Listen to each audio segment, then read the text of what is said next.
Shalom. ஹல்லேலூயா, ஹல்லேலூயா. நம்ம அன்பின் கயிற்றினால் கட்டுகிற ஒரு தேவன் நம்மோடு கூட இருக்கிறார். ஹல்லேலூயா, ஹல்லேலூயா. பக்கத்தில் பாசலுக்கு நான் உங்கள் மேலே அன்பாக இருக்கிறேன். தேவன் உங்களை ஆஸ்வதிப்பார். ஹல்லேலூயா. இந்த 2வது ஆராதனைக்கு வந்திருக்கவர்கள் யாவரையும் இயேசுவின் நாமத்திலே வாழ்த்துகிறேன். கர்த்தர் நம்மை ஒவ்வொரு நாளும் வழிநடத்துகிறவனை காக்கிற தேவன். ஹல்லேலூயா. நம்மை காண்கிற தேவன். ஹல்லேலூயா. ஆண்டவர் தேவன் நம்மோடு கூட இருக்கிறார் எப்பொழுதுமே. இந்த மாதத்துடைய வாக்குத்தத்தம் உங்களுக்கு விதையை அளித்து நீதியின் விளைச்சலை வார்த்தைக்கு multiply your seed for sowing and increase the harvest of your righteousness. தேவன் என்ன செய்வாராம்? விதையை அளித்து அதை பெருக பண்ணி உங்கள் நீதியின் விளைச்சலை வர்த்திக்க பண்ணுவார். ஹல்லேலூயா. ஆண்டவர் இந்த புதிய மாதத்தில் கர்த்தர் நமக்கு ஆண்டவர் இந்த வார்த்தைகள் மூலமாக வாக்குத்தத்தமாக அந்த வார்த்தையை கர்த்தர் சொல்லியிருக்கிறார். நேற்று நான் முதல் பாயிண்ட்டை நான் எடுத்துட்டேன். 2வது பாயிண்ட் தான் இன்றைக்கி நம்ம பார்க்க போகிறோம். Power of showing. இந்த செய்தியினுடைய தலைப்பு விதைப்பினுடைய வல்லமை. ஹல்லேலூயா. விதைக்கிறதுன்னு தெரியுமா? தெரியாது. ஃபஸ்ட்டு சாப்பிட்றது தான் தெரியுன்றீங்களா? சரி, விதைப்பது என்பது ஆண்டவருக்கு அந்த நிலத்தில் விதைக்கிற விதையை குறித்து நம்ம கற்றுக்கொள்கிறோம் இன்றைக்கு. சரி, 4 காரியங்களை நம்ம ஆண்டவர் நம்ம கற்றுத்தர்ற. 1, விதையை அளிப்பவர், சீட்ஸ் கிவர். சீட் கிவர், விதையை அளிக்கிற தேவன். சீட் சோயர், விதையை விதைக்கிற தேவன். ஹல்லேலூயா. எப்படி சொல்ல? கையை காமிங்க. விதையை அளிக்கிற தேவன். கையில் பிடிச்சிங்க. அதுக்கு விதையை விதைக்கிறது எப்படி? சோ பண்ணுங்க. சோ பண்ணுங்க. ரைட். விதையை விதைக்கிற தேவன். 3வது கேளுங்க. 3வது பாருங்க. விதையை இப்படி சொல்லுங்க, பெருக செய்கிற தேவன். இல்லை, பெருக செய், எப்படி வேணாலும் சொல்லுங்க. பெருக செய்கிற தேவன். 4வது காரியம் அறுவடை செய்கிற தேவன். நம்ம ஃபஸ்ட்லேருந்து கடைசியாக சொல்லிடுங்க, வீட்டில் போய் சொல்லுங்க. இதை அதுதான் ஆண்டவர் இந்த மாதம் நிச்சயமாக தேவன் அற்புதங்களை தேவன் செய்ய வல்லமை உள்ளவராக இருக்கிறார். ஹல்லேலூயா. போன வாரங்களில் தேவன் என்ன வசனத்தை வாசித்து கொடுத்தோம்? நம்ம புதிய உடன்படிக்கையின் ஊழியக்காரர்கள் என்று ஒரு செய்தியை நான் கொடுத்தேன். மேன்மைப்படுத்த, நாம் ஒரு நாள் மேன்மைப்படுத்தாமல் இருக்க வேண்டும், புகழ்ச்சியை தேடக்கூடாது அப்படின்னு பவுல் நமக்கு சொல்லித்தரான். நம்ம மற்றவர்கள் என்ன செய்ய வேண்டும்? மோட்டிவேட் பண்ண, ஊக்கப்படுத்த வேண்டும். நாம் ஆண்டவர் நம்ம தீர்மானம் எடுக்கும். எந்த காரியத்தை செய்தாலும் அந்த காரியத்தை முடிப்போம் என்ற ஒரு தீர்மானத்தை எடுக்க வேண்டும். 4வது காரியம், நாமே அஸ்திபாரமாய் மாற வேண்டும். நம்மிடத்திலிருந்து நீ கற்றுக்கொள்கிற வசனங்கள், வார்த்தைகள், பாடல்கள் இவெல்லாம் அடுத்த சந்ததிக்கு உங்கள் மூலமாய் கடத்தி செல்லப்பட வேண்டும். ஹல்லேலூயா. ஸ்மகிள் பண்ணணும். என்ன பண்ணணும்? கடத்தி செல்லப்பட வேண்டும். அடுத்த சந்ததிக்கு அவர்கள் பெற்றுக்கொள்ளும்படியாக இருக்க வேண்டும் என்று போன வாரங்களில் ஆண்டவர் நிருபங்கள் என்ற தலைப்பின் கீழே நிருபங்கள், நம்ம நிருபங்களாய் மாற வேண்டும். ஃபவுண்டேஷனாய், அஸ்திபாரங்களாய் மாற வேண்டும். நிருபங்களாய் மாற வேண்டும், அஸ்திபாரங்களாய் மாற வேண்டும் என்ற செய்தியை பார்த்தோம். இன்றைக்கு ஆண்டவர் நமக்கு கற்றுக் கொடுக்குற காரியம், ஆண்டவர் 4 காரியங்களை நம்ம முன்னாடியே சொல்லிட்டேன். அந்த ஒரு அருமையான ஒரு சீடு, அது மிக மிக முக்கியம். அதை குறித்து ஒரே ஒரு வசனத்தை மட்டும் முதல் ஆரம்பத்தில் வாசிச்சுட்டு நம்ம தேவனுடைய வார்த்தைகளை பார்க்குவோம். ஜெனசிஸ் ஆதியாகமத்தின் புத்தகம் 1ஆம் அதிகாரம் 11ஆம் வசனத்தை வாசிப்போம். அப்பொழுது தேவன் பூமியானது புல்லையும் விதையை பிறப்பிக்கும் பூண்டுகளையும் பூமியின் மேல் தங்கள் தங்கள் விதையுடைய கனிகளை தங்கள் தங்கள் ஜாதியின்படியே கொடுக்கும் கனி விருட்சங்களையும் முளைப்பிக்க கடவது என்றார். ஆண்டவர் இந்த பூமியை படைத்த பொழுது ஆண்டவர் என்ன செய்கிறாரு? அந்த மனுஷன் வாழ்வதற்கு தகுந்த பாரு ஆண்டவர் என்ன பண்ணுறாரு? இந்த பூமியை மாற்றி விடுகின்றார். மாற்றிட்டு ஆண்டவர் சொல்கிறாரு, மனுஷனை உருவாக்குவதற்கு முன்பாகவே அவர் என்ன செய்கிறாரு? அவர் என்ன பண்ணுறாரு? அழகான அருமையான தோட்டத்தை உருவாக்கி, மரங்களை படைத்து, கனிவர்க்கங்களை உருவாக்கி, அந்த மனுஷன் அதில் சந்தோஷமாக இருக்கும்படியாய் கர்த்தர் மனுஷனை படைக்கின்றார். திருமணம் ஆகிறதுக்கு முன்னாடி அப்பா அம்மா என்ன செய்வாங்க? பீரோ வாங்குவாங்க. அப்புறம் என்ன பண்ணுவாங்க? எதுக்கு பீரோ வாங்குறது? உள்ளே போய் பூந்துக்கிறதுக்கா?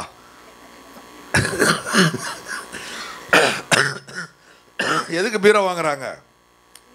துணிமணிகள்லாம் இப்போ என் பொண்ணுக்கு வந்து நிறைய புடவைங்க கிடைக்கும், என் பொண்ணுக்கு எக்கச்சக்கமாக நகை கிடைக்கணும். கடைசியில் பெண்ணு காசு போன பையனை கல்யாணம் பண்ணி வைப்பான். கடைசியில் ஒன்றுமே இருக்காது. அந்த காலியாக அந்த இது இடம் ஃபுல்லாக வந்து நகை வைக்கிறதுக்கு அந்த அறையே வேஸ்ட்டாக இருக்கும். ஆனாலும் கூட கர்த்தர்கள் பணத்தை கொடுப்பாராங்க. சரி, அப்படி என்ன பண்ணுவாங்க? அண்டா குண்டா அது இது மிக்சி கிரைண்டர் என்னென்ன வேணுமோ அவங்கவுங்களுக்கு ஒன்று ஒன்று வாங்கி தருவாங்க. நான் போன வாரங்களில் ஒரு ஈசிஆர் ரோடில் வந்து ஒரு இது பில்டிங் டெடிகேஷன் போயிருந்தேன். அந்த பில்டிங் டெடிகேஷன் போன உடனே அந்த பில்டிங்கே உள்ளே போக முடியல. ஏன்னா ஒருத்தர் வாங்கி கொடுத்த பெரிய வந்து என்னது வந்து ஃப்ரிட்ஜு உள்ளே போக மாட்டுது. அது பெருசாக வாங்கி கொடுத்துட்டாரு. அவர் உள்ளே போக மாட்டுது. அப்புறம் நவுத்தி கிவுத்தி கீழே சாச்சி கீச்சு உள்ளே கொண்டு போய் வச்சுட்டார். வச்சுட்ட உடனே அப்புறம் சொன்னார், அதுக்கே ரொம்ப நேரம் ஆகிப்போச்சு எங்களுக்கு. அதுக்கப்புறம் நானும் அம்மாவும் வந்து ப்ரேயர் பண்ணி அந்த வீட்டை டெடிகேட் பண்ணி வச்சோம். பார்த்தீங்களா, அந்த முன்னாடியே அந்த வீடு கட்டினோடனே அவங்களுக்கு என்னென்ன வேணுமோ அவங்க என்ன பண்ண உறவினர்கள் நண்பர்கள்லாம் எல்லாத்தையும் வாங்கி தராங்க. அதுபோல் கடவுள் என்ன செய்கிறார்? மனுஷனை படைக்கிறதுக்கு முன்பாகவே தேவன் என்ன செய்து விடுகிறார்? கர்த்தர் ஏதேன் தோட்டத்தை உருவாக்கி அவன் கனிவர்க்கங்களை உருவாக்கி எல்லாவற்றையும் கற்றுக் கொடுத்து தேவன் மரங்களை எல்லாத்தையும் உருவாக்குறார். அவன் நல்லா கட்டில் செஞ்சுக்கிட்டோம், அவன் நல்லா வீடு கட்டிக்கிட்டோம் அப்படின்னு சொல்லிட்டு எல்லாவற்றையும் அழகாக என்ன பண்ணுறாரு? அவனுக்கு உருவாக்கி கொடுத்து விடுகிறார். அதனால் ஆண்டவர் என்ன செய்கிறாரு? விதையை கொடுக்கிற தேவன். அப்போது ஒவ்வொரு கனிவர்க்கங்களை படைக்கும் போது, புல் பூண்டுகளை படைக்கும் பொழுது கர்த்தர் என்ன செய்கிறாரு? அங்கே விதையுடைய கனிகளை படைக்கின்றார். கடைசியில் அவன் சொல்கிறான் பாருங்க, ஆண்டவர் அவன் யோசேப்பை குறித்து நான் சொன்ன நேற்று நிறைய காரியங்கள் யோசேப்பை குறித்து சொன்னேன். அப்போ கடைசி வசந்த மாதம் தான் 2வது வசனம் புரியும். ஆனால் 2வது வசனத்துக்கு போயிடுறேன். அப்போது ஆண்டவர் என்ன பண்ணுறார்? யோசேப்பு என்ன பண்ணுறான்? அந்த எகிப்து தேசத்தில் வறுமை வருது, அப்புறம் இஸ்ரேல் தேசத்தில் வறுமை வருது. அவர்களுக்கு வேண்டிய உணவுகளை என்ன பண்ணுறான்? ஆண்டவர் அவனுக்கு கோதுமையை கொடுக்கின்றான், நிலங்களை வாற்றிக்கொண்டு எல்லாருக்கும் பார்வோனுக்கு சொந்தமாய் மாற்றி விடுகிறான். அவனை பார்த்து யோசேப்பை பார்த்து அவங்க சொல்கிறாங்க, you are like a Xavier, நீர் எங்களை பாதுகாத்தீர் அப்படி சொல்கிறாங்க. சேவியர்னா ஆண்டவர் இயேசுவை போல எங்களை பாதுகாத்தீர், எல்லாம் உம்முடையதாக ஆயிற்று அப்படி சொல்ற எல்லாத்தையும் நிலங்களை கொடுத்து விடுகிறார்கள். இப்படி அவன் என்ன பண்ணுறான்? அந்த எகிப்து தேசத்தை ஆசீர்வாதமாய் மாற்றி விடுகிறான். அப்போது அவனுக்கு கொடுத்த விதை என்ன? ஆண்டவர் என்ன செய்கிறார்? அவனுக்கு தரிசனத்துக்கு என்ன தரிசனம் கொடுத்தாரு? ஃபர்ஸ்ட் தரிசனம் கதிர்கட்டுகள் கதிர்கட்டுகள் நிமிர்ந்து நிற்குது. அவனை சுற்றி இருக்க அவனை பிரதர்ஸ் கதிர்கள் வாழ்ந்து நிற்குது. அப்போ அவன் புரிஞ்சுக்கிட்டான், கர்த்தர் என்னை விதைக்க போகிறார். ஹல்லேலூயா. அப்போ அவங்க பிரதர்ஸ் என்ன பண்ணுறாங்க? நிஜமாலுமே விதைச்சிட்றாங்க. ஆனால் பாழுங்கணத்தில் விதைச்சிட்றாங்க. நல்ல நிலத்தில் விதைக்காமல் என்ன பண்ணுறாங்க? பாழுங்கணத்தில் அவனை விதைச்சிட்றாங்க. பாழுங்கணத்தில் விதைச்சவன் நான் புரிஞ்சுக்கிட்டான், என்னை அவர்கள் விதைக்கிறாங்க, என் கதிர்கட்டுகள் நிமிர்ந்து நிற்க போகிறது. ஹல்லேலூயா. பிறகு அவன் என்ன பண்ணுறான்? எந்த அவர்கள் இடத்துல விதைச்சார்களோ அந்த பாழுங்கணத்தில் இருந்து அவன் தூக்கி விடப்படுகின்றான். பிறகு ஆண்டவர் ஜெயிலில் போகிறான், எல்லா காரியம் நடக்குது. கடைசியில் எந்த பிரதர்ஸ் அவனை விதைச்சாங்களோ, எந்த பிரதர்ஸ் அவனை பாழுங்கணத்தில் தள்ளினானோ அவர்களையே போஷிக்கிற அளவுக்கு தேவன் மாற்றி விடுகிறார். உங்களை 4 பேர் இருப்பான் கீழே தள்ளுறதுக்கு. ஹல்லேலூயா. 4 பேர் உங்களை பாழுங்கணத்தில் தள்ளுறதுக்கு இருப்பான். அங்கே 11 பேர் இருந்தான். அநியாயம் இல்லை இது. 11 பேர் ஒருத்தனை பிடிச்சி சொந்த சகோதரன் தள்ளி விடுறான். அதனால் ஆண்டவர் தேவன் சில சமயத்தில் எங்கே நடந்தாலும் உங்களுடைய கதிர்கட்டுகளை கர்த்தர் நிமிர்ந்து நிற்க செய்வார். ஹல்லேலூயா.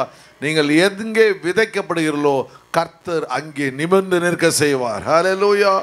அவன் நினைத்து பார்க்கிறதுக்கு மேலான ஒரு ஆசீர்வாதத்தை கர்த்தர் கொடுக்கிறார். ஹல்லேலூயா. இது விதைக்கின்ற காலமல்லவா, நாம் செயலாற்றும் நேரமல்லவா, இது விதைக்கின்ற நீங்கள் சேர்ந்து பாடுங்க.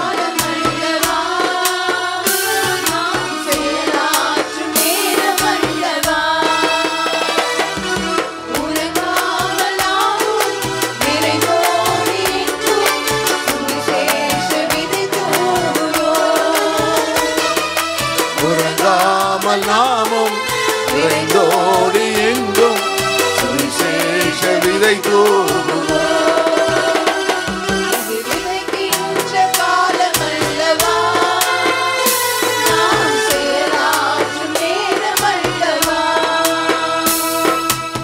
காலம் வருகின்றதே, அதன் சாயல் தெரிகின்றதே. ஒளி உள்ள காலம் முடிகின்ற முன்னே உன் சேவை நிறைவேற்றிடு.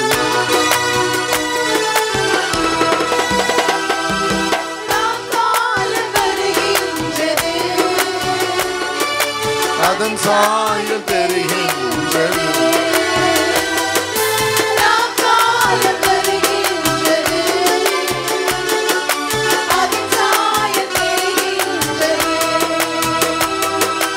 ஒளியுள்ள காலம் முடிகின்ற முன்னே உன் சேவை நிறைவேற்றிடு. ஒளியுள்ள காலம் உன் சேவை நிறைவேற்றிடு.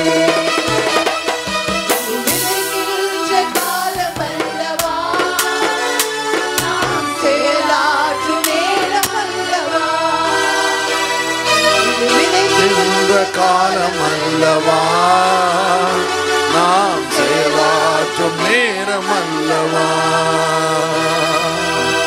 ஹல்லேலூயா. அப்போ ஆண்டவர் தேவன் விதையை கொடுக்கின்றார். விதையை ஆண்டவர் என்ன பண்றார்? பெருகப்படுகின்றார். இப்போ இவனை ஒரு விதை போல விதைக்கிறார்கள். இவன் என்ன பண்றான்? அநேகருக்கு ஆண்டவர் போஷிக்க முடிய அவனை மாற்றி விடுகிறார். ஹல்லேலூயா. நம்முடைய வாழ்க்கையில் கர்த்தர் சில சமயத்தில் உபத்திரவங்களை கொடுக்கிறார். ஆட்கள் நம்முடைய வாழ்க்கையில் வருவார்கள். ஆனாலும் வானத்திலிருந்து நம்மை கண்ணோக்கிற ஒரு தேவன் நம்மை பார்த்து கொண்டே இருப்பார்.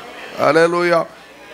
ஏசாயாவின் புத்தகம் 55:10 சீக்கிரமா வாசிப்போம். மாரியும் உறைந்த மழையும் வானத்திலிருந்து இறங்கி அவ்விடத்துக்கு திரும்பாமல் மழை பெஞ்சது மறுபடியும் மேலே போகுதா?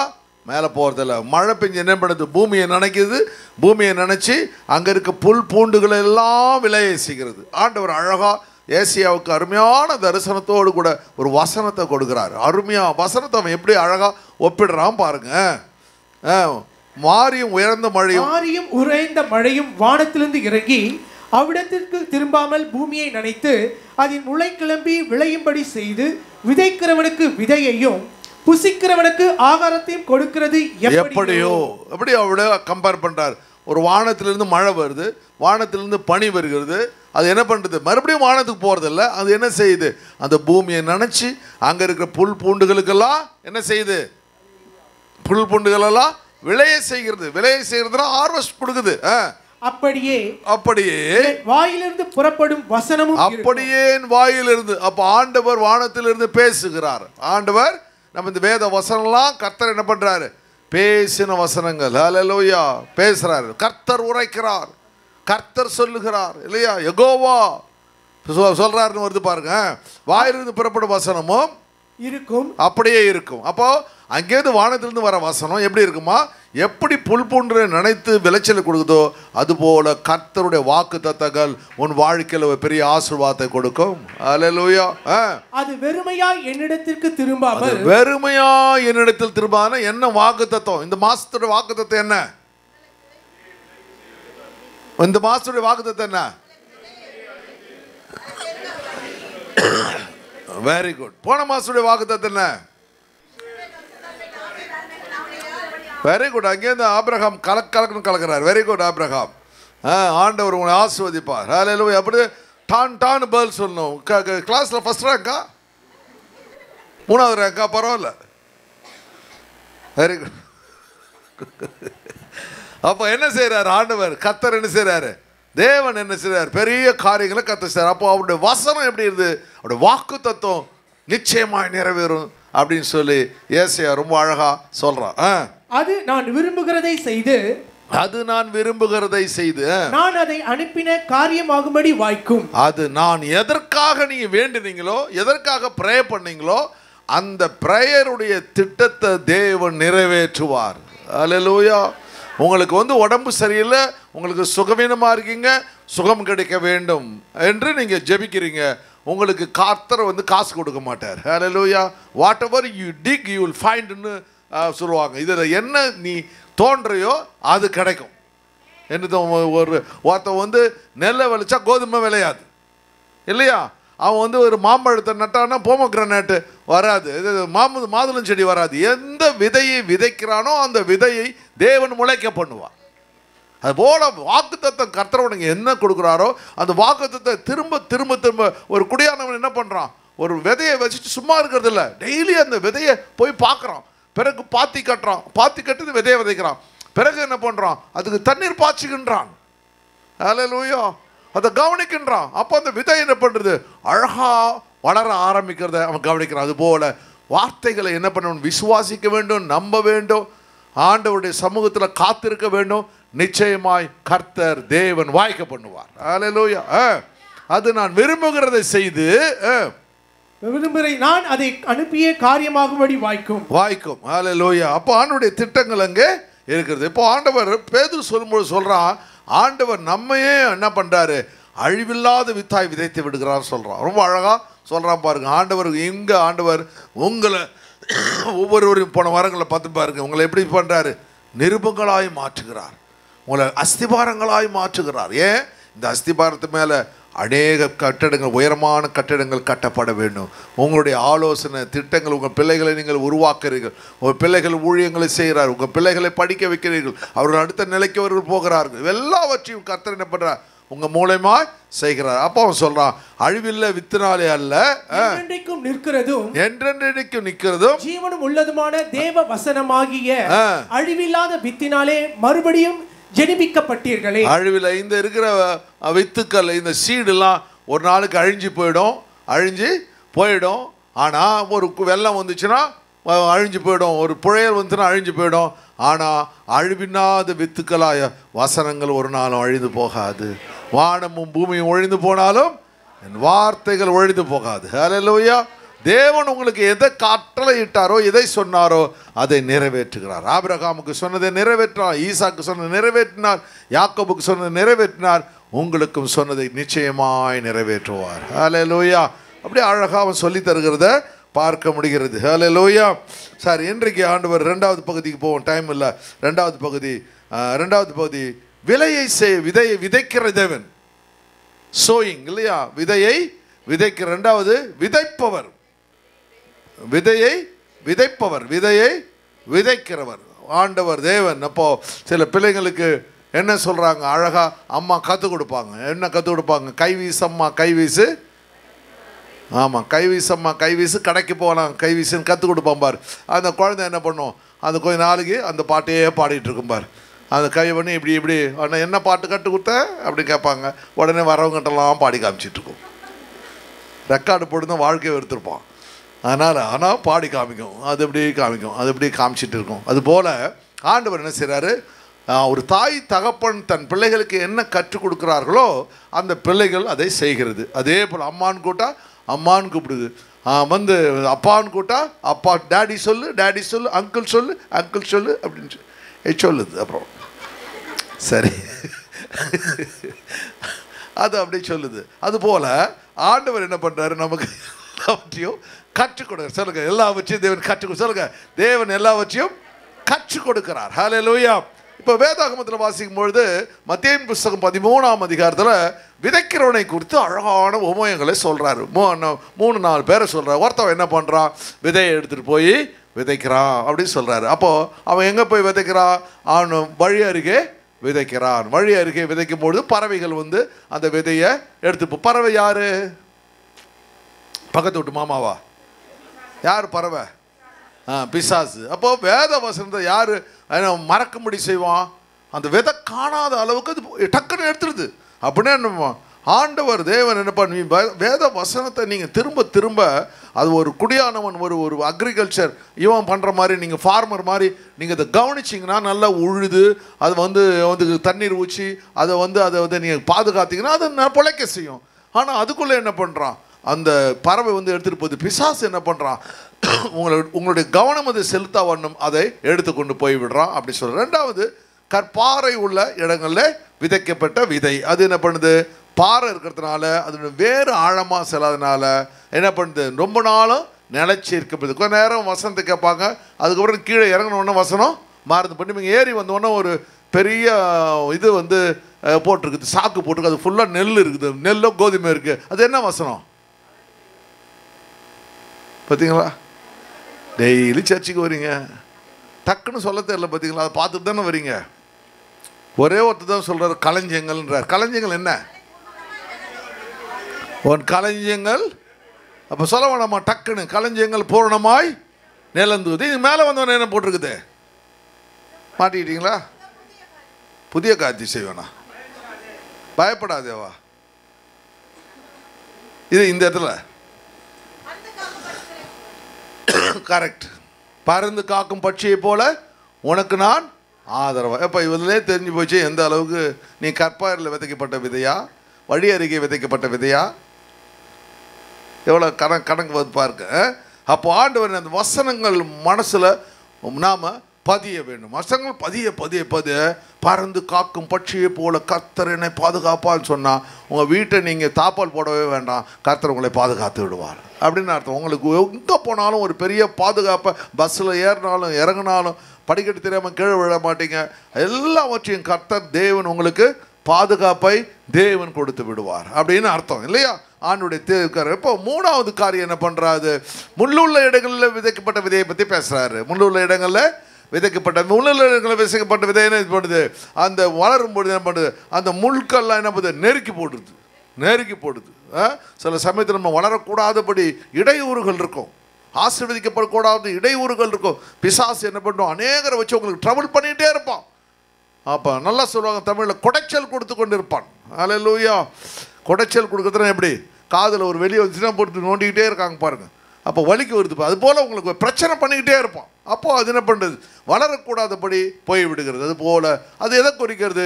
உலக கவலைன்னு சொல்லுவார். பியூட்டிஃபுல்லாக ஆண்டவர் என்ன சொல்லுவார்? உலக கவலைகள் எல்லாத்தையும் போட்டு மண்டையில் போட்டு அது செய்யலாமா இது செய்யலாமா நம்ம குழப்பும் பொழுது நம்முடைய வளர்ச்சி இல்லாமல் போய்விடுகிறது. அப்போ என்ன நினைக்கும்? ஆண்டவரே நல்ல நிலத்தில் விதைக்கப்பட்ட விதை அப்படின்னா ஆண்டவர் இந்த காஸ்பல், தேவனுடைய சுவிசேஷம், தேவனுடைய வசனம், அது நம்ம இருதயமாகிய நிலத்தில், உலகமாகிய நிலத்தில் விதைக்கப்பட்ட விதை 30, 60, 100 பலன் தரும். ஹல்லேலூயா. அப்போ விதைக்க ஆண்டவர் அதுக்கப்புறம் சொல்லுவார், உன்னை விதை விதைச்ச ஆண்டவரே நல்லா வந்து விளைஞ்சிச்சு, ஆனால் அதில் எப்படி களைகள் வந்துச்சுன்னு கேட்குறான். நான் விதைக்கும் போது களையை விதைக்கலையே, அது எப்படி களைகளை விதைச்சிது அப்படின்னு கேட்குறான். அப்போது வந்து அவர் சொல்கிறாரு, பிசாசானவன் நீ தூங்கி கொண்டிருக்கும் பொழுது களைகளை விதைத்து விட்டான் அப்படின்னு சொல்கிறாரு. அப்போது ஆண்டவர் என்ன கட்டின அதெல்லாம் களைகள்லாம் பிடுங்கலாமா? பிடுங்குனா வந்து இருக்கிற செடியும் வெளியில் வந்துடும். அதனால் நம்ம களைகள் வளரட்டும். சில சமயத்தில் மற்றவங்க ஆசீர்வதிக்கப்படும் பொழுது நமக்கு என்ன பண்ணுவோம்? ஒரே பொறாமை எரிச்சலாக இருக்கணும்னா நம்ம சர்ச்சுக்கு போகிறோம், நம்ம வந்து வேதத்தை வாசிக்கிறோம், எல்லாம் செய்கிறோம், ஆனால் நமக்கு ஒரு ஆசீர்வாதம் இல்லை. எதிர் வீட்டுக்காரன் பக்கத்து வீட்டுக்காரன் பார்த்தா அவன் மாடி மேலே மாடி, வீடு மேலே வீடு கட்டிகிட்டு இருக்கிறான், எல்லாத்தையும் வாங்குறான், நமக்கு இல்லையேன்னு இருக்கும். ஆண்டவர் சொல்லுவார், களவற்றாத, அவர் கட்டாய் கட்டி ஒரு நாள் அக்னியிலே போடப்படும். ஹல்லேலூயா. அப்போது ஆண்டவருடைய தேவன் நீதிமான்களுடைய ஆசீர்வாதம் நிலைத்து நிற்பதில்லை, பாவியுடைய ஆசீர்வாதம் நிலைத்து இருப்பதில்லை, நீதிமான்கள் ஆசீர்வாதத்தை தேவன் நிலைத்து நிற்க கர்த்தர் செய்வார். ஹல்லேலூயா. சரி, அதில் 4 காரியங்களை கர்த்தர் கற்றுத் தருகிறார். எப்படி இருக்கணும்? ஒரு குடியானவன் எப்படி இருக்க வேண்டுமா? எப்படி இருக்கணும்? ஹார்ட் ஒர்க்கிங், கடின உழைப்பு தேவை. உங்களுக்கு நல்ல ஆண்டவர் விளைச்சலை தர வேண்டுமா? ஆசீர்வாதத்தை தர வேண்டுமா? நீங்கள் எல்லாவற்றிலும் முன்னேற வேண்டுமா? Hard working. ஹல்லேலூயா. அப்போ 2 டியூட்டி பார்த்தா என்ன வருது? உங்களுக்கு சம்பளம் எக்ஸ்ட்ரா வருது. பார்த்தீங்களா? சம்பளம் எக்ஸ்ட்ரா வருது. நிறைய பேர் எங்களுடைய வீட்டுக்கு ஒரு பொண்ணு வந்துட்டு அந்த பொண்ணு என்ன பண்ணுவான்? நிறைய சம்பாதிச்சா. எனக்கு ஆச்சரியமாக இருக்கும், பயங்கரமாக இருக்கும், எப்படா அவள் சம்பாதிக்கிறான்னு சொல்லி. சரி, அதை பற்றி நான் சொல்ல மாட்டேன். இப்போ ரெண்டாவது காரியம் பேஷன்ஸ். என்ன பண்ண வேண்டும்? பொறுமையாக இருக்க வேண்டும். எனக்கு கர்த்தர் கட்டாயமாக ஒரு பெரிய ஆசீர்வாதத்தை கட்டளையிடுவார் அப்படின்னு சொல்லி ஆண்டவர்கிட்ட என்ன பண்ண வேண்டும்? பொறுமையாக இருக்க வேண்டும். அப்போது ஒரு குடியானவன் என்ன பண்ணான்? விதையை வச்சுட்டு உடனே பார்த்து நோண்டி பார்த்தானா அந்த செடி செத்து போயிடும். அது அப்போ தான் 2 இலை வந்திருக்கும், அதை போய் நோண்டி பார்த்தானா செடி செத்துடும். அப்போ என்ன பண்ணுவான்? பொறுமையாக இருப்பான். அந்த செடி கொஞ்சம் பெருசாகிற வரலையும், அந்த வேர்கள் கீழே போகும் வரலையும் ஒவ்வொரு நாளும் அதை கொத்தி பராமரித்து அதை வளர்க்கும் போது அது பெரிய மரமாக வளர்ந்து எவ்வளோ பெரிய புயற்காற்றுகள், கடுங்காற்றுகள் அடித்தாலும் அது கீழே சாயாது, அது பழங்களை கொடுக்க ஆரம்பிக்கும். அதுபோல் நம்முடைய விசுவாசத்தில் எப்படி இருக்க வேண்டும்? பொறுமையாக இருக்க வேண்டும் அப்படின்னு சொல்லித்தரார். 2வது. 3வது காரியம் ஹோப்ஃபுல்னா நம்பிக்கை உடையவர்களாக இருக்க வேண்டும். நான் விதை வச்சிருக்கேன், நல்ல விதையை வச்சிருக்கேன், கட்டாயமாக 100 பலனை கர்த்தர் எனக்கு கொடுப்பார். ஹல்லேலூயா. அப்போ அந்த ஹோப் வந்து மிக மிக விசுவாசம் மிக மிக முக்கியம், நம்பிக்கை மிக மிக முக்கியம். நான் நல்லா எக்ஸாம் எழுதியிருக்கேன், கட்டாமல் எனக்கு மார்க் வரும் இல்லையா? எல்லாத்தையும் வந்து எது செஞ்சாலும் ஆண்டவர் தேவன் என்ன பண்ணுவார், உங்களுக்கு ஒரு நம்பிக்கையை கொடுக்கணும். நான்காவது காரியம், எதை செய்தாலும் அதில் என்ன இருக்க வேண்டும்? டெடிகேஷன், அர்ப்பணிப்பு இருக்க வேண்டும். அதை நேசிக்க வேண்டும், அதை வந்து கவனம் செலுத்த வேண்டும். மிக மிக முக்கியமான 4 காரியங்களை செய்யும் பொழுது உங்களுக்கு 100% கர்த்தர் விளைச்சலை கர்த்தர் கொடுப்பார். ஹல்லேலூயா. அது 30, 60, 100 பலன் தரும் சொல்றாரு. அதுபோல நல்ல நிலத்தில் விளைக்கப்பட்ட விதைகள் 30, 60, 100 பலன் தரும்னு ஆண்டவர் நமக்கு கற்றுத்தருகிறத பார்க்க முடியும். சரி, சீக்கிரமா போகலாம். அடுத்த வசனங்களை வாசிக்கும் பொழுது இங்கே பார்க்குறோம் பாருங்க, ஆண்டவர் தேவன் சங்கீதம் பாருங்க 126, 5, 6 பாருங்க, கண்ணீரோடு விதைக்கிறவன் கம்பீரத்தோடு அறுப்பான். ஹல்லேலூயா. அப்போ அவனுக்குள்ள ஒரு அர்ப்பணிப்பு கிடைக்குது. அவன் கையில் வந்து கூடையை வச்சிட்ருக்கிறான், கையில் கூட வச்சிட்ருக்கிறான். அவன் போகும்போது அந்த விதைகளை, பெஸ்ட்டு விதைகளை அவன் செலக்ட் பண்ணி கொடுக்குறான் பாருங்க. பெஸ்ட்டு விதைகளை அவன் செலக்ட் பண்ணி நல்ல விதைகளை எடுக்கிறான். அவனை வந்து அவன் பாரத்தோடு போகிறான். ஒரு குடியானவன் போகும்போது அவனுக்கு என்ன பாரம் இருக்கும்? விதைக்க போகும்போது என்ன பாரம் இருக்கும்? ஐயோ ஆண்டவரே, ஒரு நாள் வெள்ளம் வந்துடக்கூடாது, அதிக மழையும் பெஞ்சிடக்கூடாது கர்த்தாவே, இந்த அருமையான நிலம் வந்து நல்ல மகத்தில் கொடுக்க வேண்டும். என் பொண்ணுக்கு கல்யாணம் ஃபிக்ஸ் பண்ணியிருக்கேன், என் பையனுக்கு கல்யாணம் ஃபிக்ஸ் பண்ணியிருக்கேன், என் குடும்பத்துக்கு நிறைய கடன் இருக்குது, இதெல்லாம் பேங்க்கில் வாங்கின கடன்லாம் அடைக்கணும் ஆண்டவரே அப்படின்னு என்ன பண்ண அவங்க கடவுளை வேண்டிக்கிட்டு அந்த விதையை அறுப்பான். அன்றைக்கு அவனுடைய வேண்டுதல் கேட்கப்பட்ட பொழுது அவன் கம்பீரத்தோடு அறுவடை செய்வான். ஹல்லேலூயா. அதுபோல ஊழியக்காரர்கள், தேவனுடைய பிள்ளைகள் ஆண்டவருக்கு அறுவடை செய்வர்களாய் மாற வேண்டும், ஆசீர்வாதத்தை கொண்டுவர்களாய் மாற வேண்டும், குடும்பத்தை பாதுகாக்கிறவர்களாய் மாற வேண்டும். ஹல்லேலூயா. குடும்பம் ஒரு நாளும் கஷ்டப்படக்கூடாது. அவர்கள் கண்டிஷன் தான் நீங்களும் அறுவடை செய்வதை போல மாற வேண்டும். ஹல்லேலூயா. சொல்றான் பாருங்க, அள்ளி தூவும் விதையை சுமக்கிறவன் அழுது கொண்டு போகிறான், அழுது கொண்டே போகிறான், ஆனாலும் தான் அறுத்த அரிகளை சுமந்து கொண்டு கம்பீரத்தோட திரும்பி வருவான். with rejoice in bringing his sheaves with him. Hallelujah. ஒரு நாள் வரும், ஒரு விதையை விதைச்சா அவனுக்கு இவ்வளோ பெரிய மூட்டையான விதைகளை கர்த்தர் கொடுத்து விடுவான். அவனுக்கு சந்தோஷம் தாங்க முடியாது. வண்டியில் தூக்கி வைப்பான், முதுகுல சுமந்து செல்வான், தன்னுடைய பானுக்கு தன்னுடைய களஞ்சியத்தை கொண்டு வருவான், பிறகு தன்னுடைய களஞ்சியத்தில் சேர்த்து வைப்பான். அதுபோல் கர்த்தர் என்ன பண்ணுவார், உங்களுடைய விதைகளை எல்லாம் நீங்கள் அழுது கொண்டு சந்தோஷத்தோடு டெடிகேஷனோடு, நான் சொன்ன பாருங்க, ஹோப்ஃபுல் நம்பிக்கையோடு கூட நீங்கள் காரியங்களை செஞ்சால் கட்டாயமாக நிச்சயமாக கர்த்தர் உங்களுக்கு ஒரு பெரிய அறுவடையை கர்த்தர் கொடுப்பார். ஹல்லேலூயா. ஆத்தும அறுவடை ஆனாலும் சரி, உங்களுடைய வேலை ஸ்தலங்கள், வியாபாரங்கள், எந்த அறுவடை ஆனாலும் சரி. அப்போ நம்ம என்ன நினைக்கணும், உங்கள் கையில் எதை கொடுக்குறாரோ அதுதான் விதை. உங்கள் கையில் எதை கொடுக்குறாரோ அதான். என்ன கொடுக்குறாரு? உங்கள் கையில் வேலையை கொடுப்பாரு, உங்கள் கையில் வியாபாரத்தை கொடுப்பாரு, உங்கள் கையில் ஊழியத்தை கொடுப்பாரு இல்லையா, உங்கள் கையில் குடும்பத்தை கொடுப்பாரு. அதுதான் உங்களுடைய விதை. அந்த விதையை நீங்கள் என்ன செய்யணும்? கர்த்தர் எனக்கு கொடுத்தாரு முதல்ல நினைக்கணும். என்ன நினைக்கணும்? தேவன் எனக்கு கொடு. சொல்லுங்க, தேவன் எனக்கு இந்த விதையை கொடுத்தார். அப்படி சீடு ஆண்டவர் கொடுத்தார். ரெண்டாவது என்ன பண்ணுறார்? நீங்கள் சோ பண்ண ஆரம்பிக்கிறீங்க, விதைக்க ஆரம்பிக்க. மூணாவது கர்த்தர் பலுகி பெருக பண்ணுகிறார், இன்க்ரீஸர். மூன்றாவது காரியம் இன்க்ரீஸ் பண்ணுறார். ஆண்டோடைய திட்டங்கள் அங்கே செயல்படுகிறத பார்க்க முடிகிறது, அவனுடைய வல்லமையான அபிஷேகம். மூன்றாவது காரியத்தை இன்க்ரீஸர் போலாம். இன்க்ரீஸர் விதையை பெருக செய்கிற தேவன். 2 கொரிந்தியர் 9:6 பாருங்க. 2 கொரிந்தியர் 9. நான் சொல்லுகிறது என்னவெனில், சிறுக விதைக்கிறவன் சிறுக அறுப்பான், பெருக விதைக்கிறவன் பெருக அறுப்பான். அப்ப அவன் கவனிக்கிறான், ஒரு விவசாயி எந்த காரியங்களை செய்கிறான் என்பதை கவனிக்கிறான். 1 ஏக்கர் நிலத்தில் வச்சானா இத்தனை மூட்டை நெல் வருதா, கோதுமை வருது. அதே 10 ஏக்கர் நினைச்சானா வருது. அப்போது அந்த விதை எவ்வளோ விதைக்கிறானோ அவளுக்கு தகுந்த மாதிரி அறுவடையை அவன் பெற்றுக்கொள்கின்றான். ஹல்லேலூயா. ஒரு விதையை வச்சு அப்படி 100 நெல்கதிர்கள், 1000 நெல்கதிர்கள் வரும்போது அவன் எவ்வளோ விதை விதைக்கிறானோ அத்தனை ஆசீர்வாதங்களை அவன் பெற்றுக்கொள்கிறான். இப்போ அவன் ஊழியத்தை குறித்து அவன் சொல்கிறான். ஒரு கொடுக்க ஆரம்பித்தா, ஒரு ஆண்டவருக்கு கொடுக்கும் பொழுது கர்த்தர் என்ன பண்ணுறாரு, அவனை 100 தனியாய் ஆசீர்வதிக்கிறார் என்ற அருமையான காரியங்களை சொல்கிறான். அப்போ விதைக்கிறவன் எப்படியாய் விதைக்க வேண்டும் என்பதை அழகாக கற்றுக் கொடுக்கிறான். எப்படி பண்றான்? அவனவன் விசனமாயும் அல்ல, கட்டாயமாயும் அல்ல, தன் மனதில் நியமித்தபடியே கொடுக்க கடவன். அப்போ நம்ம விதைக்கும் பொழுது பாரம் இருக்க வேண்டும், ஆனால் விசனம் இருக்கக்கூடாது. எங்கடா வரப்போகுது அப்படின்னு நினைக்கக்கூடாது. அப்போது நம்ம என்ன பண்ணணும், ஒரு எக்ஸாம் எழுதும்போது நான் ஃபெயில் ஆகிடுவேன் நான் கட்டாயம் பாஸ் ஆகிடுவோம் கட்டாயம் பாஸ் ஆகிடுவோம் இல்லையா? அந்த கம்பீரம், அது வசனமாக இருக்கக்கூடாது. எதை செஞ்சாலும் எப்படி இருக்க வேண்டும்?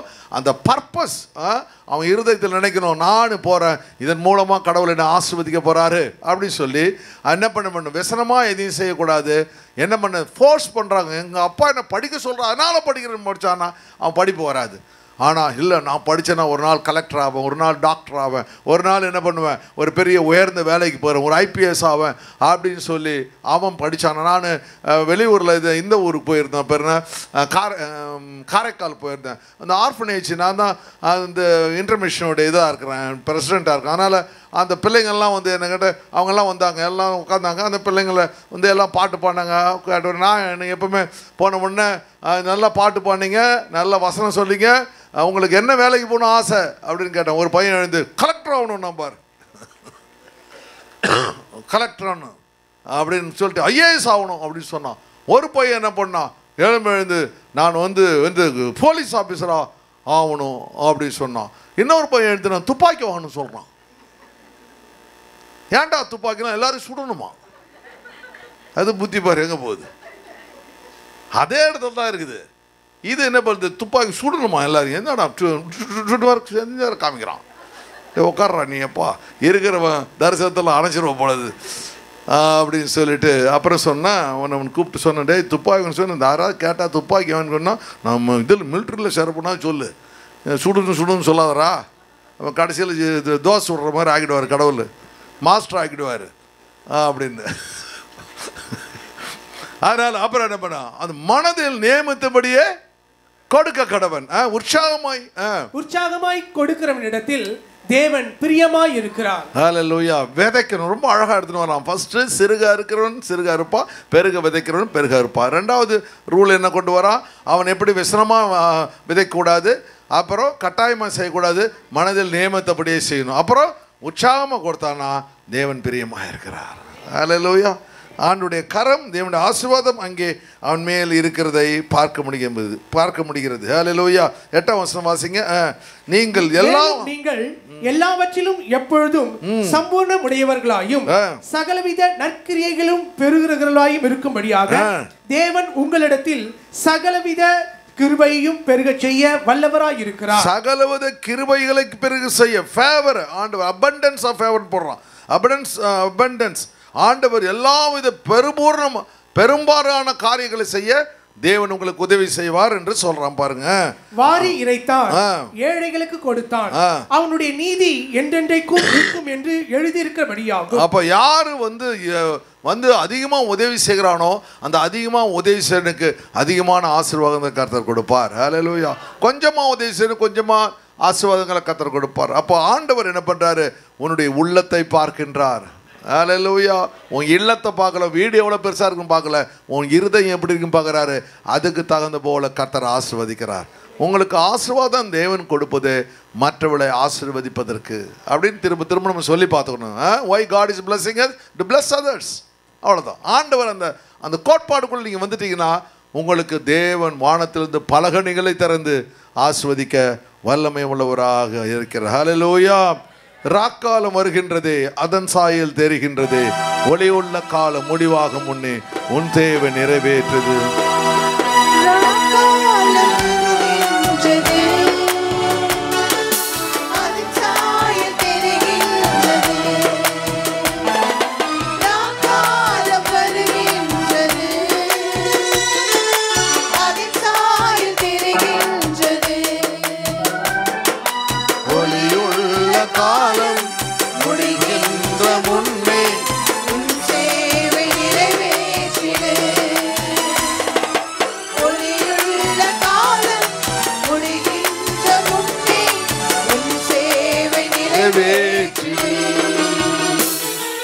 ஹல்லேலூயா.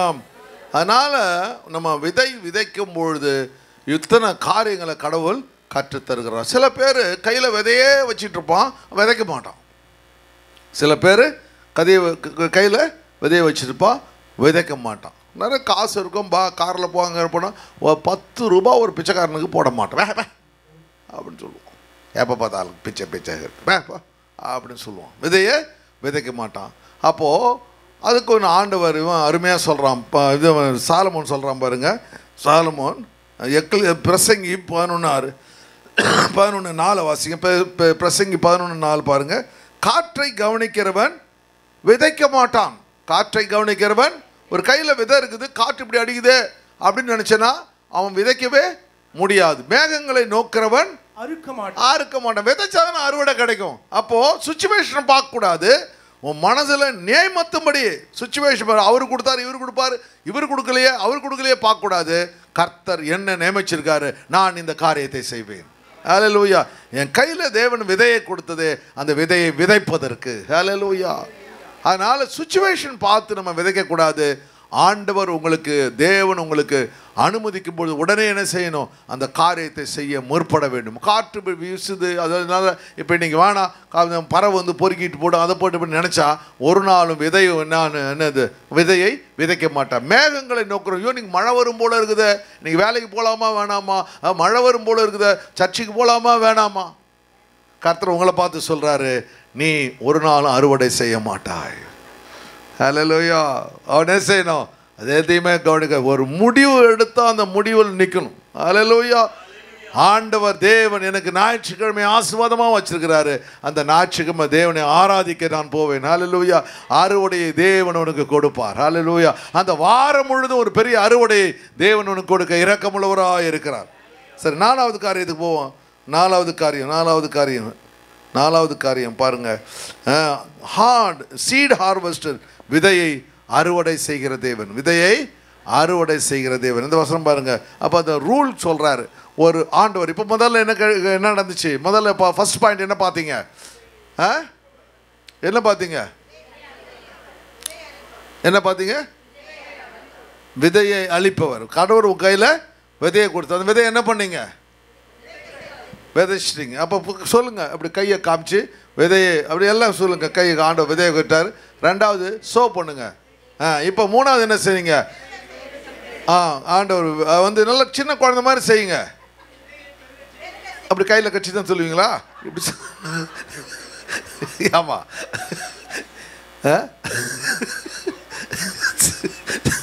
சின்ன குழந்தை மொத்தம் அம்மா கையில் கேட்கிறாங்க. இப்படி பெருக செய்கிறது சொல்லுங்க, பெருக செய்கிறது. 4வது என்ன செய்யறாரு, அப்படி குனிஞ்சு அருங்க. அறுத்தாதானே வரும். அறுவடை வரலாம். எப்படி அறுவடை செய்கிறது. இன்னைக்கு போயிட்டு எல்லா இடத்துலையும் போய் செஞ்சுட்டு இருங்க. நாளைக்கு ஆஃபீஸ் போனால் அங்கேயே செய்யுங்க. ஆண்டவர் உங்களை ஆஸ்வதிப்பார். ஹல்லேலூயா. இதான் எங்களுக்கு ஞாயிற்றுக்கிழமை கற்றுக் கொடுத்து சொல்லுங்க. சுவிசேஷம் சொல்லியிருக்க ஒரு நிமிஷத்தில் உங்க நீங்கள் ஆண்டவர் இதை செய்யும்போது என்ன நீங்கள் வேறு மென்டல் மாதிரி இதை பண்ணிட்டு, மென்டல் இல்லைங்க, அறுவடை செஞ்சுட்டு இருக்கிறேன். I'm doing the harvest. எனக்கு ஆண்டவர் அறுவடையை கொடுத்துருக்கார் அப்படின்னு சொல்லுங்க. அப்போது விதையை அறுவடை. அப்போ ரூல் என்னன்னு சொல்கிறார். இப்போ முதல்ல ஒன்று விதை கிடச்சிச்சு, 2வது என்ன பண்ண, விதைச்சிட்டிங்க, 3வது என்ன பண்ணீங்க, நிறையா வந்து விளைஞ்சிடுச்சு, நிறைய விளைச்சல் கிடச்சி. இப்போ நீங்கள் நிலத்துக்கு போய் அறுவடை செய்ய போகிறீங்க. அப்போ அறுவடை செய்யும்போது என்ன செய்யணும்னு ஆண்டவர் அழகாக சொல்லித்தராரு. லேவியராகமம் 19:9 பாருங்க. தேசத்தின் பயிரை அறுக்கும்போது, தேசத்தின் பயிரை அறுக்கும் பொழுது உன் வயலின் ஓரத்தில் இருக்கிறதை தீர அறுக்காமலும், உன் வயலில் ஓரத்தில் இருக்கிறதை தீர அறுத்துட்டு போறீங்க, சைடில் இருக்கிறதெல்லாம் என்ன பண்ண வேண்டுங்க, விட்டுடுங்க அப்படின்னு பார்க்குறாங்க. ஏன் சைடில் விட சொல்கிறாரு அப்படின்னா, ஒரு ஏழை ஒரு வறுமையில் இருக்கிற ஆள் வந்தான்னா அந்த தூரத்தில் நடுமத்தில் கிடக்கிற அந்த கதிர்கள் அவனுக்கு கண்ணில் படாது. அவன் ஒன்றும் பசியோடு வருவான், கஷ்டத்தோடு வருவான், அந்த சேத்துல இறங்கி அவன் போக மாட்டான். ஆனால் அந்த ஓரத்தில் இருக்கிறத பார்த்த உடனே அவன் வயலுக்குள்ளே இறங்கிடுவான். ஐயோ பரவாயில்ல, வீட்டில் அவனுக்கு நிலம் இருக்காது, அவனுக்கு என்ன இருக்குது, வீடு இருக்காது, ஒன்றும் இருக்காது, ரொம்ப ஏழையாக இருப்பான். நான் துபாய் மஸ்கட் போகும்போது நான் ஒரு நாள் சொல்லியிருக்கேன், மஸ்கட் போகும்போது அந்த ராஜா ரொம்ப நல்ல ராஜா, அவன் என்ன பண்ணுறான், இப்போது அந்த பார்க்கும்பொழுது ஒரு டார்க் குவாலிட்டி, அதாவது இந்த டேட் ஃப்ரூட்ஸில் என்ன பேரிச்சம்பழம், அவன் துபாய் மஸ்கட் எல்லாம் உயரமான மரத்தில் இருக்கும். நீங்கள் இஸ்ரேல் போனால் கூட ரொம்ப உயரமான மரத்தில் டேட்ஸ் இருக்கும். ஆனால் அந்த மஸ்கட்டில் போனால் டார்க் குவாலிட்டின்னு சொல்லுவாங்க, குள்ள குவாலிட்டின்னு. இப்படியே படுத்துக்கிட்டு சாப்பிட்லாம், படுத்துக்கிட்டே சாப்பிட்டேன் பாரு. அவர் சொன்னார், அந்த ஃப்ரெண்டு சொன்னார், இதே மாதிரி வந்து இந்த மஸ்கட்டில் வந்து பாருங்கள் பாஸ்டர், வந்து மரம் வந்து ரொம்ப கீழே இருக்கும், அவங்க படுத்துக்கிட்டே சாப்பிட்லாம் பண்ண. நான் என்ன காரை விட்டு இறங்கி நேராக போய் படுத்துக்கிட்டு வாங்கி போட்டு சாப்பிட்டேன். அந்த அப்படி ஒரு ஃபோட்டோ வேறு எடுத்தது வேறு, அதை ஃபோட்டோ எடுத்தா அந்த நல்லா ஒரு த்ரில்லிங். அப்படியே சின்ன குவாலிட்டி அப்படியே படுது. அந்த ஆளுக்கு என்னென்னா, ஏழைங்க இருக்காங்களே, சாப்பாடு இல்லாதவங்க, அவன் மரத்தில் ஏறா எப்படிரா பறைப்பான். அதனால வழி ஓரங்களில் பப்ளிக்கில் மரத்தை நட்டு வச்சுருக்கார். அசோகர் மரத்தை நட்டார், ஆனால் அதிலே கனிகள் இல்லை. ஆனால் இவர் நட்டார், கனிகள் இருந்தது. பழந்தரும் மரங்களை நட்டு அப்போ கீழே டார்க் குவாலிட்டின்னு சொல்லுவாங்க, குள்ள குவாலிட்டி. நான் என் சுகாச்சத்தூர் ஒரு தேங்காய் வாங்கிட்டு வந்திருந்தேன், இது ஆந்திராவிலேருந்து. அது டார்க் குவாலிட்டி. ஒரு 5 அடியிலே வந்து அப்படியே இளநீர் அப்படியே வந்துச்சு பாருங்கள். 2.5 வருஷத்தில் இளநீர் வந்துச்சு. வந்து ரொம்ப அழகாக இருந்துச்சு. நம்மளே போய் கட் பண்ணி அதுக்கு ஆழத்தை எடுத்து கட் பண்ணி நம்ம உட்காந்து இளநீர் குடிக்கலாம். அப்படி ஒரு குவாலிட்டி பாருங்கள், டார்க் குவாலிட்டி.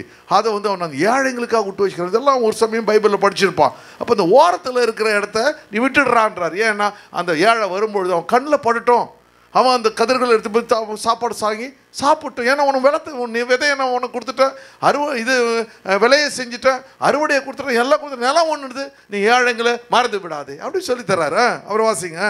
உன் திராட்சை தோட்டத்திலே அறுப்பை அறுக்காமலும் அதிலே சிந்தி கிடக்கிற பழங்களை பொறுக்காமலும். பழம் மறந்தாலும் அதுக்கு கீழே விழுந்ததை தொடர்றார். நம்மளால என்ன போவான்.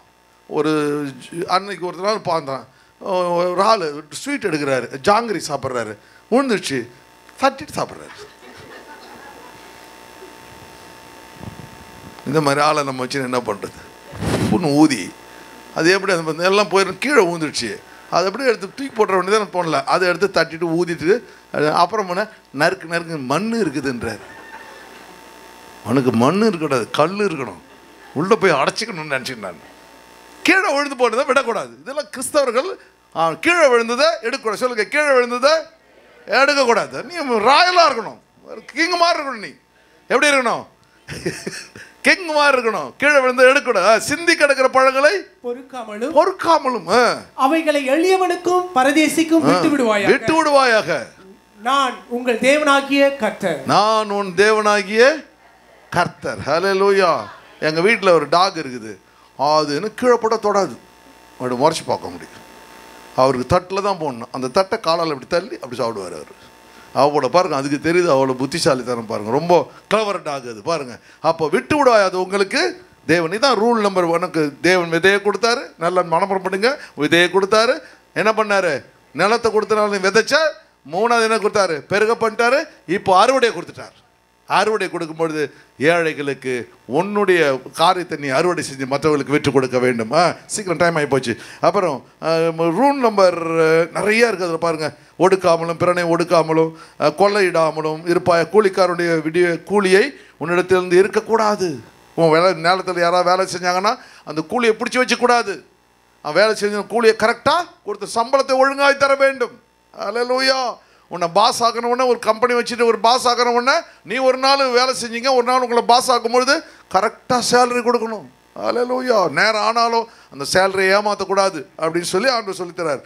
அப்புறம் பிறகு 23ஆம் அதிகாரம் பாருங்க, லேவியராக 23ல் நீ இஸ்ரவேல் சரி அது சொல்லிடுறேன். அப்போ இந்த லேவியராக 23ல் என்ன சொல்றாருன்னா, ஆண்டவர் சொல்றாரு, அந்த கதிர்கட்டுகளை அறுக்கிறீங்களா, ஃபர்ஸ்ட் அந்த முதல் கதிர்கட்டை கொண்டு வந்து ஆசாரியன் கரங்களிலே கொடுக்க வேண்டும். ஹல்லேலூயா. பாஸ்டர் கையில் கொடுக்க வேண்டும். அந்த பாஸ்டர் என்ன பண்ணுவார்? ஐயோ, இந்த சோமசுந்தரம் பிரதர் கொண்டு வந்து இந்த கதிர்கட்டை கொடுத்தார், நிலத்தில் இந்த கதிர்கட்டை கொடுத்தார்னு ஆண்டவர்கிட்ட சொல்வார். ஆண்டவர் சொல்வார், நான் விதையை கொடுத்தேன், நான் விதையை என்ன பண்ணேன்? விதைக்க வச்சேன், நான் அறுவடையை கொடுத்தேன், இப்போ கரெக்டாக வந்துருச்சா அப்படின்னு பார்ப்பார். அப்போது தேவனோடும் பரலோகத்தோடும் தேவ திட்டங்களோடும் உன்னை நீ இணைத்து கொள்கின்றாய். ஹல்லேலூயா.